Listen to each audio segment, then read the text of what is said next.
कबीर बीजक प्रश्न नंबर 295। बहुत ही गहराई का विषय इस वाणी के अंतर्गत सदगुरु समझाएंगे और कह रहे हैं परमात्मा की स्थिति एवं परमात्मा का स्थान, परमात्मा का स्वरूप, सारी बातें इस वीडियो में बतलाई गई हैं। शब्द नंबर 43 सदगुरु का असली बीजक वाणी। पहले आप शब्द को समझिए। पंडित मिथ्या करहु विचारा, ना वहां सृष्टि ना सृजनहारा। इसका अर्थ आप आसानी से भी समझ सकते हैं, लेकिन कुछ विशेष अर्थ आपको बाद में समझाया जाएगा। थल स्थूल पौन नहीं पावक, रवि शशि धरणी न नीरा। ज्योति स्वरूप काल नहीं जहवा, बचन न आहि शरीरा। कर्म धर्म किछ वो नहीं उहुआ, ना वहाँ मंत्र न पूजा। संयम सहित भाव नहीं जहवा, सो धाव एक की दूजा। गोरख राम एकौ नहीं हुआ, ना वहाँ वेद विचारा। हरिहर ब्रह्म नहीं शिव शक्ति, तीर्थौ नाही आचारा। माए बाप गुरु जहवा नाही, सो धाव दूजा की अकेला। कहाँ है कबीर जो अब की बूझे, सोई गुरु हम चेला। इस वाणी के भावार्थ पे चलते हैं।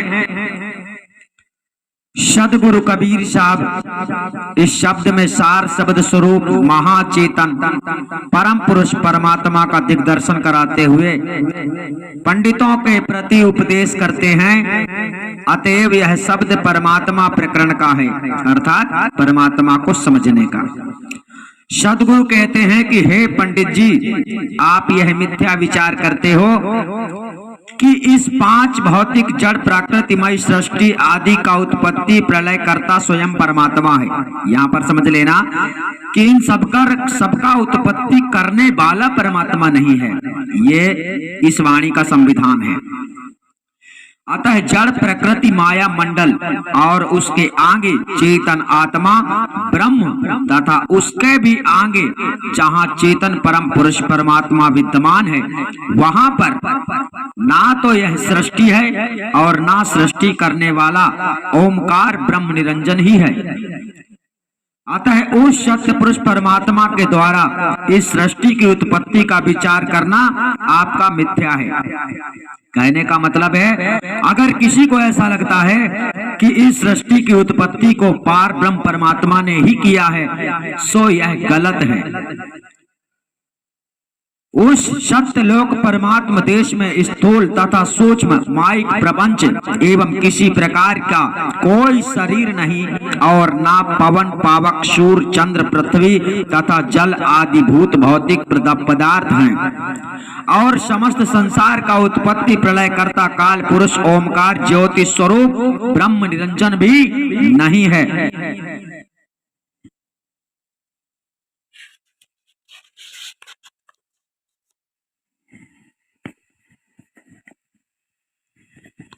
और उसका प्रतीक रूप ज्योति स्वरूप सूर्य की गति से होने वाले वर्ष मास पच्छादि काल समय भी वहां नहीं है। और ना वहां वचन अर्थात वाणी का विषय आदि कुछ पदार्थ है, और ना शरीर ही है। केवल इतना ही नहीं, किंतु उस परमात्मा देश में वेदोक्त यज्ञादि कर्म तथा धर्म पुण्यादि की पहुंच वहां नहीं है, और ना वहां किसी वेदादि मंत्रों की पहुंच है, और ना सगुण उपासकों के इष्ट देवों की एवं ना उनकी पूजा अर्चना आदि की ही पहुंच है। और ना वहाँ संयमादि के सहित नौथा भक्ति भाव आदि की ही पहुंच है। ऐसी स्थिति में वह भला एक है कि दो प्रकार का है, अर्थात जब वहाँ उसके अतिरिक्त दूसरा कोई है ही नहीं तब उसको एक कहा जाए, या दो जब वहाँ अन्य कोई है ही नहीं तो किसकी अपेक्षा एक या दो कहा जाए। सदगुरु यहाँ पर कहते हैं एक कहो तो है नहीं, दो कहो तो गारी, है जैसे का तैसा कहें कबीर विचार। आगे कहते हैं और वहां गोरखनाथ आदि सिद्ध योनियों की तथा ना राम आदि अवतारी पुरुषों में एक की भी पहुंच नहीं है, अर्थात ये एक भी वहां पर नहीं है। और वहां ना वेद का ही कुछ विचार है, और वहां पर ना हरि विष्णु हर शिव ब्रह्मा तथा शिव की शक्ति देवी एवं आदि शक्ति आद्य महामाया ही है, अर्थात ना इन किसी की भी वहां पर पहुंच है और ना वहां पर तीर्थवासी तथा ना आचार्य विचारियों ही की ही पहुंच है।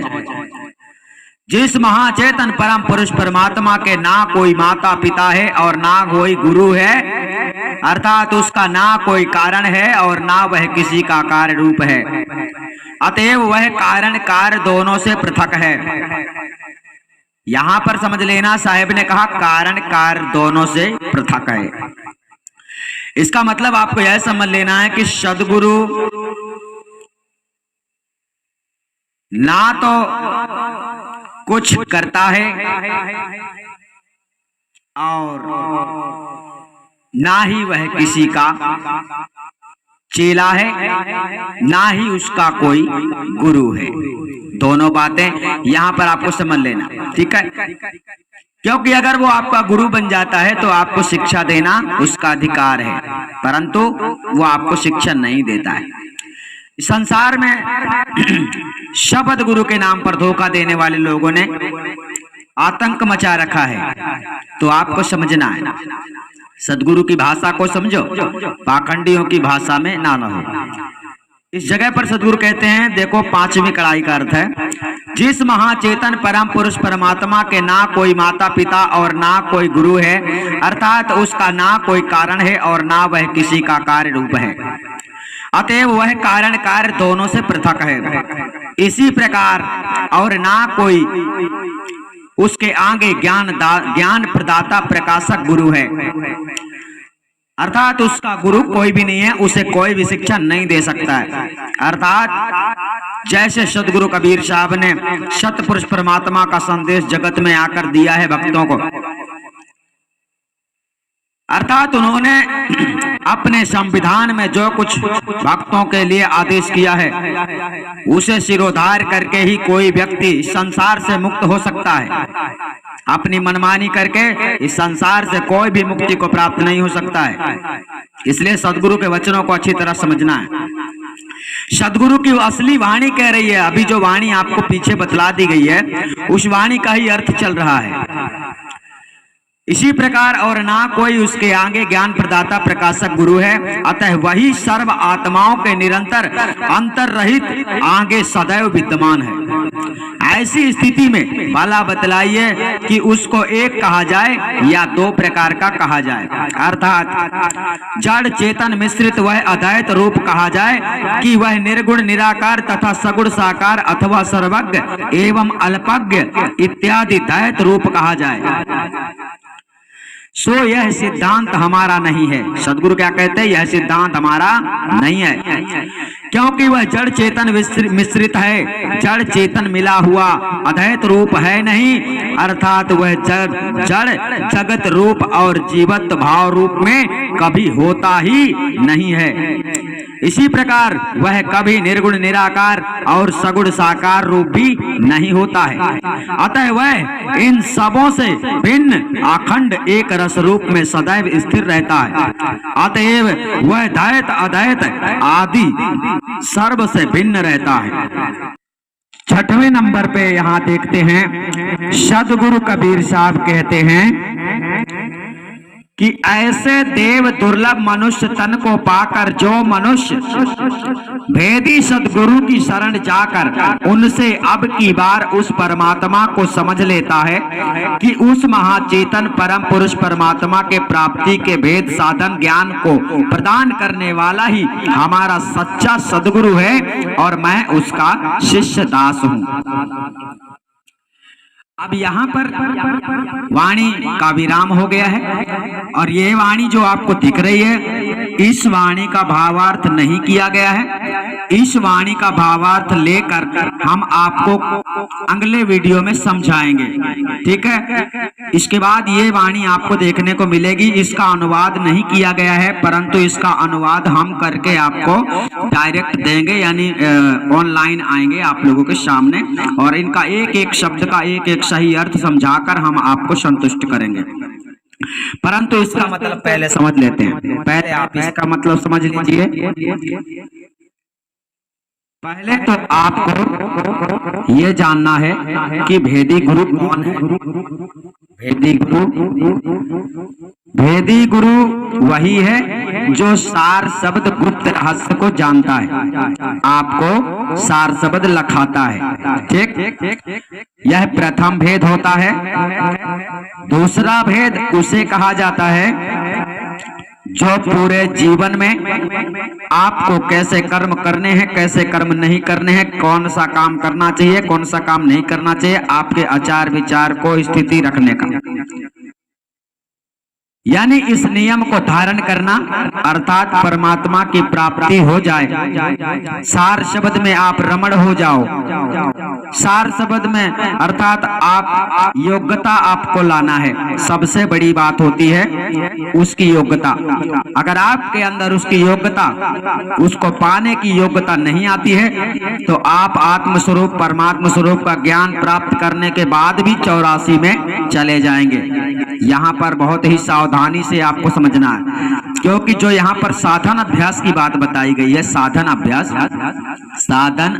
अभ्यास यही है कि गुरु के वचनों पे चलते रहना, पूरा प्रयास करना, अपने अंतर्गत सदगुरु कबीर साहब के बताए गए समस्त संविधान को धारण करना। यानी सदगुरु कहते हैं कहता कहता सब मिले, कहता मिले ना कोई, तो आपको धारण करना है। अगर आप धारण नहीं करते हैं तो फिर तुम मनमानी कर रहे हो, और मनमानी करने वाला इस संसार से कोई भी प्राणी मोक्ष को प्राप्त नहीं कर सकता है। तो साहब ने यहाँ पर क्या कहा कि जो हमें मोक्ष दिला सकता है, आपको मोक्ष दिला सकता है, परमात्मा की प्राप्ति करवा सकता है, वही तुम्हारा गुरु है।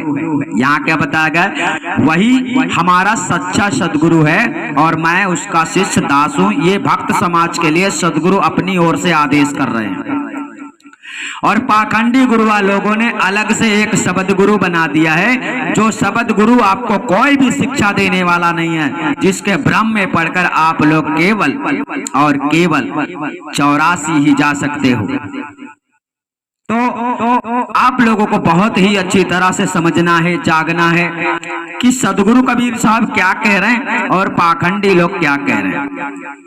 आदि अनादि मुक्ति पंथ में परमात्मा की पूर्ण प्राप्ति का पूर्ण भेद दो हैं। हमने आपको बतलाया है कि दो भेद हैं और वो दोनों भेद की प्राप्ति करना अति आवश्यक है। जरा सी भी लापरवाही आप लोगों को मंजिल तक नहीं पहुंचने देगी। इसका मतलब ये है कि आप जब योग्यता में नहीं आएंगे, आपके अंदर वो योग्यता नहीं है, परमात्मा के पास जाने से डरते हो, अर्थात लालच लगी हुई है, संसार में रहते हो, एक तरफ से माया घेर रही है और एक तरफ से डर भी लगता है कि मुझे इस जीवन में परमात्मा की भक्ति भी करना है। तो वही बात है कि जो व्यक्ति जितनी जल्दी सदगुरु की शरण में आकर अधिक से अधिक सेवा भाव से सदगुरु के चरणों में लग जाता है, समर्पण हो जाता है, उसका कल्याण हो जाता है। लेकिन जिसके मन में यह चल रहा है कि बाद में कर लेंगे, फिर कर लेंगे, फिर कभी कर लेंगे, तो ऐसे लोगों के साथ अनावश्यक घातक होते हैं। घातक मतलब यही समझो कि पल का भरोसा नहीं है। इसलिए सदगुरु की शरण में आने के पहले ही जो मर जाएगा, जीवन को त्याग देगा, छूट जाएगा उसका जीवन, उसके लिए परमात्मा का क्या दोष है? कोई दोष नहीं है। इसलिए जब तक सतगुरु नहीं मिलता, सच्चा भेदी गुरु नहीं मिलता, तब तक आप लोगों को खोजते ही रहना चाहिए, क्योंकि सच्चा भेदी गुरु जब मिल जाएगा तो परमात्मा पूरी तरह से तुम्हें मिल जाएगा। लेकिन परमात्मा की प्राप्ति आपको तभी होती है जब आप उसके योग्य हो जाते हैं। गुरु केवल ज्ञान देने वाला है। ज्ञान का मतलब ये होता है कि जिस बात को तुम नहीं जानते वो सब कुछ बतलाने वाला गुरु ही होता है। तुम्हें सार शब्द लखाने वाला भी गुरु होता है, पूर्ण मुक्ति का भेद देने वाला भी गुरु होता है, तुम्हें काबिल बनाने वाला भी गुरु होता है। लेकिन जिसे मनमानी करना है वो गुरु शरण में ना आए तो ज्यादा अच्छा है, क्योंकि साहिब ने साफ वचनों में कहा है, कामी क्रोधी मनमुखी इनसे भक्ति ना हो।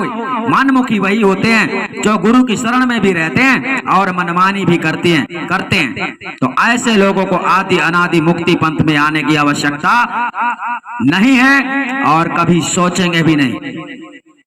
जिसे अपने जीव का कल्याण करना है उसी के लिए ये दरबार खोला गया है, और इस दरबार में सदगुरु की सच्ची शिक्षा दी जाती है। आप लोग समझ गए होंगे। सतनाम साहिब बंद।